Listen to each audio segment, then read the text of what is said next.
Hi friends, welcome back to ಕಾರಣ ಕನ್ನಡ ಮನೆಗೆ. ಈ ದಿನ ಬಂದ್ಬಿಟ್ಟು ಕಾಫಿಯಿಂದ ನಮ್ಮ ದಿನ ಪ್ರಾರಂಭ ಮಾಡ್ತಿದ್ದೀವಿ ರೀ. ನಮ್ಮ ಯಜಮಾನ್ರು ಇದ್ರಿ, ನಾ ಅವ್ರಿಗೆ ನೀರು ಬಿಸಿ ಮಾಡಿ ಕಾಫಿ ಕೊಟ್ಟಿದ್ದೀನಿ. ಇನ್ನೊಂದು ಸೈಡ್ ದೋಸೆ ಹಾಕೋಣ ಅಂತೇಳಿ ಆಲೂಗಡ್ಡೆ ಕುಕ್ಕರ್ ಹಾಕಿದ್ದೀನಿ ರೀ. ಹಾಗೆ ಇನ್ನೊಂದು ಸೈಡ್ ಶೇಂಗಾ ಬೀಜ ಹುರ್ಕೊಂಡು ಇನ್ನು ಚಟ್ನಿ ರೆಡಿ ಮಾಡ್ಕೊತಿದ್ದೀನಿ. ಇಲ್ಲಿ ಆಗ್ಲೂ ಒಂದು 4-5 ವಿಜಲ್ಸ್ ಬಂದಿದ್ದೇವೆ ರೀ ಕುಕ್ಕರಲ್ಲಿ. ಇನ್ನು ಆಲೂಗಡ್ಡೆ ಪಲ್ಯ ಒಂದೇ ಮಾಡೋಣ ಅನ್ಕೊಂಡ್ರೆ ನಮ್ಮ ಯಜಮಾನ್ರು ಉಣೋದಿಲ್ಲ ರೀ. ಅವ್ರಿಗೆ ಕಂಪಲ್ಸರಿ ಟಿಫಿನಲ್ಲಿ ದೋಸೆಯಲ್ಲಿ ಬಂದುಬಿಟ್ಟು ಚಟ್ನಿ ಇರಲೇಬೇಕು. ಇನ್ನು ನನಗೆ ಆಲೂಗಡ್ಡೆ ಪಲ್ಯ, ನನಗೆ ದೋಸೆಯಲ್ಲಿ ಇಷ್ಟ, ಆದರೆ ನಮ್ಮ ಯಜಮಾನ್ರಿಗೆ ಇಷ್ಟ ಇಲ್ಲ.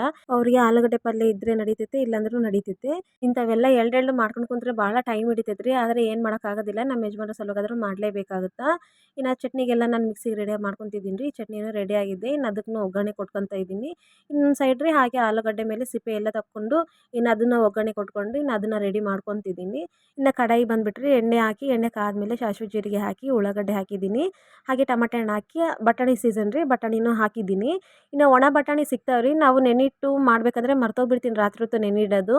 ಈಗ ಹಸಿ ಬಟಾಣಿ ಸಿಕ್ಕಿದಾವೆ ಅಂತೇಳಿ ಹಾಕಿದ್ದೀನಿ ರೀ, ಸೀಸನ್ ಅಂತ. ಬಟಾಣಿ ಹಾಕಿದ್ಮೇಲೆ ರೀ ಸ್ವಲ್ಪ ನೀರು ಹಾಕಿ ಮುಚ್ಚಳ ಮುಚ್ಚಿದ್ದೀನಿ ರೀ ಒಂದು 5 ನಿಮಿಷ. ಹಾಗೆ ಈ ಕಡೆ ದೋಸೆ ಹಿಟ್ಟನ್ನ ಸ್ವಲ್ಪ ನಾಳೆ ಇನ್ನೊಂದು ದಿವಸ ಪಡ್ಡು ಹಾಕೋಣ ಅಂತೇಳಿ ಸ್ವಲ್ಪ ಸೈಡ್ ತಗೊಂಡು ಇನ್ನು ಉಳಿದಿರುವಂಥ ಹಿಟ್ಟಲ್ಲಿ ಸ್ವಲ್ಪ ರುಚಿಗೆ ತಕ್ಕಷ್ಟು ಉಪ್ಪು ಹಾಕಿ ಸ್ವಲ್ಪ ನೀರು ಹಾಕಿ ಚೆನ್ನಾಗಿ ಕಲಸಿಡ್ತಿದ್ದೀನಿ ರೀ. ಇದು ಪಲ್ಯ ಆಗೋವರೆಗೆ ಸ್ವಲ್ಪ ಉಪ್ಪೆಲ್ಲ ಕರಿಗೆ ಎಲ್ಲದರಲ್ಲಿ ಮಿಕ್ಸ್ ಆಗುತ್ತೆ ಅಂತೇಳಿ. ಇನ್ನು ಇಲ್ಲಿ ನೋಡ್ರಿ, ಈಗ ಮುಚ್ಚಳ ತೆಗ್ದಿದ್ದೀನಿ, ಸ್ವಲ್ಪ ಎಲ್ಲ ಬೆಂದಿದ್ದಾವೆ. ಇನ್ನು ಉಳಿದಿದ್ದಂಥ ಆಲೂಗಡ್ಡೆ ಸಿಪ್ಪೆ ತೆಗೆದು ಅದನ್ನು ಮ್ಯಾಶ್ ಮಾಡಿರಿ. ಅದನ್ನು ಕಡೆಯಲ್ಲಿ ಹಾಕ್ಕೊಂಡು ಸ್ವಲ್ಪ ಚೆನ್ನಾಗಿ ತಿರುವಿ ಅದರಲ್ಲಿ ಸ್ವಲ್ಪ ಕೊತ್ತಂಬರಿ ಹಾಕಿರಿ. ಒಂದು 5 ನಿಮಿಷ ಒಲೆ ಮೇಲೆ ಇಟ್ಟು ಆಫ್ ಮಾಡಿಬಿಡ್ತೀನಿ ರೀ. ಇನ್ನು ಜಾಸ್ತಿ ಹೊತ್ತು ಇಟ್ಟರೆ ಒತ್ತಿ ಹೋಗ್ಬಿಡ್ತೈತೆ, ಹಂಗಂತೇಳಿ ಸ್ವಲ್ಪ ಇಟ್ಟು ಆಫ್ ಮಾಡಿದ್ದೀನಿ. ಈಗ ದೋಸೆ ಹಾಕ್ಕೊತಿದ್ದೀನಿ ರೀ. ಅಂಚು ಬಿಸಿ ಆದಮೇಲೆ ಅದ್ರ ಮೇಲೆ ದೋಸೆ ಹಿಟ್ಟು ಹಾಕಿ ಎಣ್ಣೆ ಹಾಕಿ ದೋಸೆ ರೆಡಿ ಮಾಡ್ಕೊತಿದ್ದೀನಿ ರೀ. ಇನ್ನೊಂದು ಸೈಡ್ ನಮ್ಮ ಮಕ್ಕಳು ಟಿಫಿನ್ ಮಾಡೋಕ್ಕೂ ರೆಡಿಯಾಗಿ ಕುಂತ್ಬಿಟ್ಟಿದ್ದಾರೆ 4 ಜನ. ಇನ್ನು ಹಾಕಕ್ಕೆ ತಡ ಇಲ್ಲ, ಅವ್ರಿಗೆ ಇನ್ನೂ ಪ್ಲೇಟಾಗಿ ಹಾಕಿ ನಾವು ಕೊಟ್ಬಿಡ್ಬೇಕು ರೀ. ಇಲ್ಲಾಂದರೆ ಇನ್ನು ಒಬ್ಬರು ಎದ್ದೋಗ್ಬಿಟ್ಟಾರೆ ಅಂದರೆ ರೀ ಮತ್ತೆ ಅವ್ರನ್ನ ಹುಡ್ಕೊಂಬರೋದೊಂದು ಚಾಲೆಂಜ್. ಅದಕ್ಕೆ ಅವ್ರನ್ನ ಕರೆಸಿ ಕುಂದಿರಿಸಿ ನಾನು ದೋಸೆ ಹಾಕಕ್ಕೆ ಸ್ಟಾರ್ಟ್ ಮಾಡಿದ್ದೀನಿ. ಇಲ್ಲಿ ನೋಡ್ರಿ ದೋಸೆ ಎಷ್ಟು ಚೆನ್ನಾಗಿ ಬರ್ತಿದ್ದಾವೆ. ಇದು ನಾನ್ ಸ್ಟಿಕ್ ತವ ರೀ, ನಾನ್ ಸ್ಟಿಕ್ ಯೂಸ್ ಮಾಡಬಾರ್ದು ಅಂತ ಹೇಳ್ತಾರೆ. ಇನ್ನು ಏನು ಮಾಡೋಕ್ಕಾಗಲ್ಲ, ಇನ್ನು ಹೊಸ ತೊಗೋಬೇಕು ಅಂದ್ಕೊಂಡಿದ್ದೀನಿ. ಇನ್ನು ಮಕ್ಳಿಗೆ ನೋಡ್ರಿ ಎಲ್ಲರಿಗೂ ದೋಸೆ ಹಾಕಿ ಕೊಟ್ಟಿದ್ದೀನಿ. ನಮ್ಮ ಯಜಮಾನ್ರಿಗೆ ಸಹ ಇನ್ನು ಬಿಸಿ ಬಿಸಿ ದೋಸೆ ಹಾಕಿ ಕೊಟ್ಟಿದ್ದೀನಿ. ಇನ್ನು ಅವರು ಪ್ರೇಯರ್ ಮಾಡಿ ಇನ್ನು ಟಿಫಿನ್ ಮಾಡೋಕ್ಕೆ ಸ್ಟಾರ್ಟ್ ಮಾಡಿದ್ದಾರೆ. ನಮ್ಮ ಮಕ್ಳು ನೋಡ್ರಿ ಇಲ್ಲಿ ಚೆನ್ನಾಗಿ ಕೂತು ಟಿಫಿನ್ ಮಾಡ್ತಿದ್ದಾರೆ. ಇಲ್ಲಿ ಮುಂದೆ ಕುಂತಿದ್ದಾರಲ್ರಿ, ಇವರಿಬ್ರು ಚಿಕ್ಕವ್ರು ರೀ, ಇವರಿಬ್ರು ಬೆಸ್ಟ್ ಫ್ರೆಂಡ್ಸ್ ಸಹ, ಅಕ್ಕ ತಂಗಿಯರು ಸಹ ಇರೋದೇ ಇಲ್ಲ.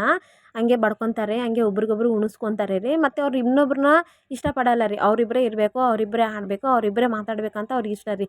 ಬೇರೆಯವ್ರನ್ನ ಏನನ್ನ ಕರ್ದೀವಿ ಅಂದರೆ ಅವ್ರು ಇಷ್ಟಪಡೋದಿಲ್ಲ ರೀ. ಇನ್ನೊಬ್ಬರನ್ನ ಸಹ ಅವ್ರು ಆಟ ಆಡೋಕ್ಕೆ ಕರ್ಕೊಳೋದಿಲ್ಲ. ಅಷ್ಟು ಚೆನ್ನಾಗಿ ಇವ್ರು ಇರ್ತಾರೆ. ನಮ್ಮ ಮುಂದೆ ಹೇಗಿರ್ತಾರೋ ಗೊತ್ತಿಲ್ಲ. ಇನ್ನು ಇಬ್ಬರು ದೊಡ್ಡ ಮಕ್ಕಳು ಚೆನ್ನಾಗಿ ಟಿಫಿನ್ ಮಾಡಿ ಎದ್ದೋದ್ರಿ. ಇನ್ನು ಸಣ್ಣವ್ರು ಉಣ್ತಿದ್ಲು. ಸಣ್ಣ ಎಮ್ಮ ಒಬ್ಬ ಉಂಟಾಳೆ, ಇನ್ನೊಬ್ಬ ಎಮ್ಮ ಬೇಡ ಅಂತೇಳಿ ಇನ್ನು ಅವ್ರ ಅಪ್ಪಾಜಿಗೆ ಹಾಕ್ತಿದ್ದಾರೆ. ಇನ್ನು ಅವರು ಹಾಕ್ಕೊಂಡಿಲ್ಲ. ಇನ್ನು ನಾನು ಸಹ ಹಾಕ್ಕೊಂಡು ನಾನು ಟಿಫಿನ್ ಮಾಡಿದೆ ರೀ. ನಮ್ಮ ಯಜಮಾನ್ರು ಕಾಫಿ ಮಾಡಿಕೊಂಡು ಕಾಫಿ ಕುಡಿದ್ರು. ನೀವೇನಾದರೂ ಹೊಸದಾಗಿ ನನ್ನ ಚಾನಲ್ ನೋಡುವುದಾದರೆ ಪ್ಲೀಸ್ ಸಬ್ಸ್ಕ್ರೈಬ್ ಮಾಡ್ಕೊರಿ, ಲೈಕ್ ಮಾಡಿರಿ, ಶೇರ್ ಮಾಡಿರಿ. Thank you.